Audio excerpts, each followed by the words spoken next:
একটি পরীক্ষায় অংশুল ইংরেজিতে বিজ্ঞানের থেকে দ্বিগুণ নম্বর পেয়েছে। ইংরেজি, বিজ্ঞান এবং অঙ্কে তার মোট প্রাপ্ত নাম্বার 180। যদি ইংরেজি এবং অঙ্কে তার প্রাপ্ত নাম্বারের অনুপাত 2:3 হয়, তাহলে বিজ্ঞানে সে কত নাম্বার পেয়েছিল? দেখো, ইংরেজি এবং বিজ্ঞানের থেকে দ্বিগুণ নাম্বার পেয়েছিল, তাহলে English is to science equals to কী বলতে পারি? 2:1। আবার ইংলিশ ইজ টু ম্যাথ দেওয়া আছে কত? 2:3। যেহেতু দুটোতেই ইংলিশটা 2 করে রয়েছে, তাহলে আমি English is to science is to math direct লিখতে পারবো। ইংলিশ 2, সায়েন্স 1 আর ম্যাথ 3। 2:1:3। তাহলে কি চেয়েছে? বিজ্ঞানে কত নাম্বার পেয়েছে? তাহলে বিজ্ঞানের অনুপাত কত? 1।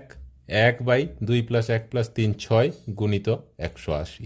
6 30, 30 গুণিত 1 30 হয়ে যাবে। Answer option B.